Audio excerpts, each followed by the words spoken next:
Captain Marvel is being set up as the most powerful hero in the entire Marvel Cinematic Universe.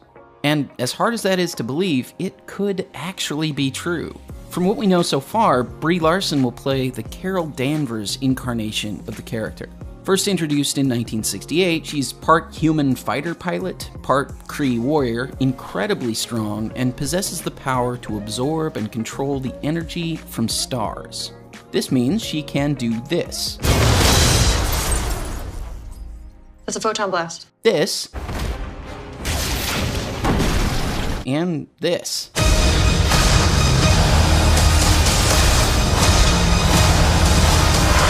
So, she is super powerful, but at least in the comics, she's not that great a person. And with that in mind, welcome to Out of Frame. Look, I am genuinely excited for the movie, but I'm also a fan of the comics, and she's done some things that are not great. There's way too much history to cover everything, but I'd like to focus on two specific storylines.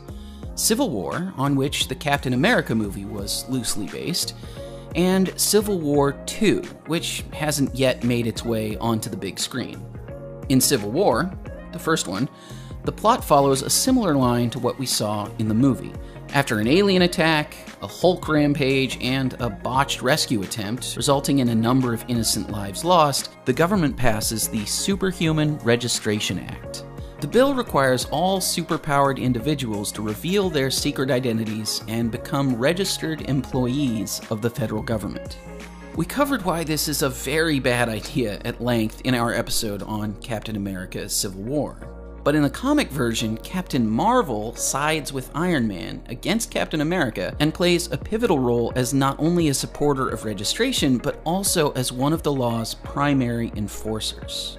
It's ultimately Captain America who puts an end to the fighting by surrendering with the explicit hope that no one else gets hurt. But in the end, a ton of characters died, cities were destroyed, Tony Stark became director of S.H.I.E.L.D., further expanding his own power, and Captain America is apparently assassinated. Don't worry, nobody stays dead in the comics.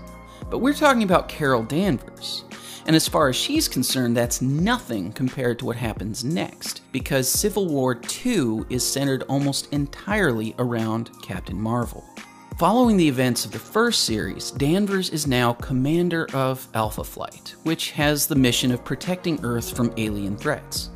One day, an inhuman kid named Ulysses Kane gains his powers and starts having visions of a horrific future involving a celestial attacking the planet. A few weeks later, his vision becomes a reality. Fortunately, with a warning from the Inhumans, the combined efforts of all of Earth's mightiest heroes prevents total catastrophe.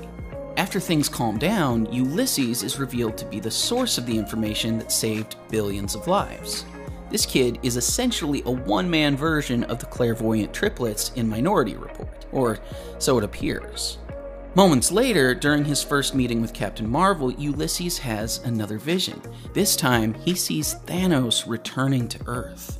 That's when Captain Marvel starts to become obsessed with exploiting Ulysses' powers to prevent future disasters. Meanwhile, Tony Stark is, I think, a little uncharacteristically skeptical. He and some of the other Avengers attempt to help Ulysses learn more about his power, and they discover that it's not any kind of guaranteed fate that Ulysses sees, but rather various probabilities about the future. In short, there's actually no way to know if his visions will come true, but his visions reflect one possible outcome. Captain Marvel doesn't care about probability. If we believe there's even a 1% chance that he is our enemy, we have to take it as an absolute certainty. Tony asks her the critical question. What if Ulysses tells us you are a danger to our future? Do we stop you before you do your voodoo that you're going to do, even though maybe you don't even know you are going to do it? This sets up the real problem with Captain Marvel that I want to talk about. Her complete certainty of her own righteousness and the utter disregard for the very concept of due process that certainty creates. But before we get to that, let's go back to the story. Remember Ulysses' vision of Thanos returning to Earth? Well, just like his other premonitions, it proves to be correct 3 weeks later. Thanos does return to Earth. And in spite of Tony's warning not to blindly trust Ulysses' abilities, Captain Marvel organizes a team to meet Thanos where he's supposed to arrive and confronts him. Unfortunately, in the ensuing battle, Thanos brutally kills War Machine, who Carol has actually been dating, and nearly kills her close friend, She-Hulk. Tony believes that her decision to attack Thanos created the very future Ulysses predicted, and blames her for the death of his best friend. But Danvers is now completely convinced that Ulysses' prophecies are reliable, and this reignites tension between factions of heroes. Stark kidnaps Ulysses, Captain Marvel attacks Stark, Ulysses has more visions, including one where the Hulk kills everyone, so Captain Marvel confronts Bruce Banner, Hawkeye kills Bruce Banner. No, really, that happens. Eventually, everything comes to a head when Ulysses predicts that Miles Morales will kill Captain America. For the 2 of you who didn't see Into the Spider-Verse, Miles Morales is just a kid. And Captain Marvel wants to arrest him for a crime he hasn't yet committed and may never commit. This brings us back to the problem.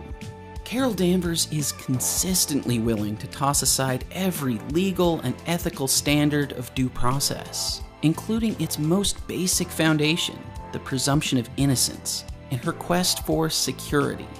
She's prepared to imprison or even kill people who have not actually done anything wrong, with the hope of preventing them from maybe doing something wrong in the future. Captain Marvel repeatedly demonstrates that she doesn't have much respect for people as individuals. Their rights don't matter. Fortunately, Steve Rogers once again puts an end to Carol's tyrannical behavior, and in what I would argue is the only genuinely heroic moment of the whole story, chooses to treat a scared, innocent boy with kindness and respect, instead of treating him like a criminal, even though doing so could cost him his life. I think this version of Captain Marvel represents a deeply authoritarian instinct that more people feel than would always like to admit. She wants certainty. She wants to be safe. She thinks she's protecting society. And she'll try to do it at all costs, no matter who gets hurt or killed in the process. She's trying desperately to assert a sense of control over everyone. But it doesn't work. The more she gives in to this impulse, the worse everything gets. What Captain Marvel fails to understand is that the reason due process is so crucial to a free society is precisely because we don't know everything. As much as we'd like to believe we can, no one can account for every possible future. We have no way to know what's in the hearts and minds of other people or what they will do, and even our very attempts to stop them from doing something we think they'll do can affect their choices because everyone responds to changing conditions and incentives. Reality is complex, and history is filled with examples where preemptive strikes potentially created even worse situations than those they were meant to prevent. One of the most significant instances of preventative war was the Japanese attack on Pearl Harbor during World War II. Japan hoped to cripple the US Navy in the Pacific in order to prevent the US from entering the war, but that action only galvanized American support for the war. Meanwhile, in America, FDR established a program of Japanese internment, arresting and imprisoning nearly 120,000 citizens, simply because they were of Japanese descent, on the basis that they could be spies or foreign agents. Again, no due process. Even today, between the war on drugs and the war on terrorism, due process protections for people in the US have frequently been eroded or ignored. That's how we end up with policies like stop and frisk, no-knock police raids, and civil asset forfeiture, which allows police to take your property if they merely suspect that you've committed a crime. And they can often keep it long after you've been acquitted. And for what it's worth, the US has far stronger protections for individuals than most countries around the world. But we still have a lot of policies that flip the idea of innocence until proven guilty upside down. But remember that the legal rules for due process are a result of a broader principle. So this isn't just something that matters to law enforcement. It's something we should all adopt throughout our lives. Look no further than the way people treat each other on social media. There are now hundreds of examples of outrage-fueled mobs ruining people's lives before having any clear understanding of what they've actually done or even who they are. These mobs usually coalesce around the sense that they're fighting for justice and making the world a better place. But what kind of justice rushes to annihilate other people's lives, reputations, and future opportunities without so much as a fair hearing? What kind of justice declares guilt first and asks questions later? No, mobs are not justice. Arresting and imprisoning people without a fair trial is not justice. Initiating violence against people because you think they might do something wrong in the future is not justice. The idea that all individuals deserve a chance to defend themselves in an impartial hearing, whether in a court of law or just the court of public opinion, is something that truly separates a free and healthy society from an authoritarian dystopia that none of us wants to live in. None of us wants a world where the police, the mob, or even the vigilante superhero becomes judge, jury, and executioner. The fact that Captain Marvel has ignored this idea so often in the comics makes her character far less heroic than I hope she is in the movie. Personally, what I would love to see is for the MCU's version of Captain Marvel to take over where Steve Rogers is going to leave off.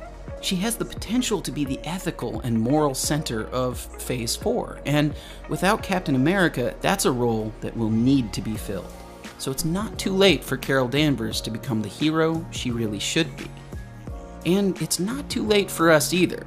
With a little humility and respect for the lives and rights of other people, our society can reclaim one of its most important ethical and legal principles: innocent until proven guilty.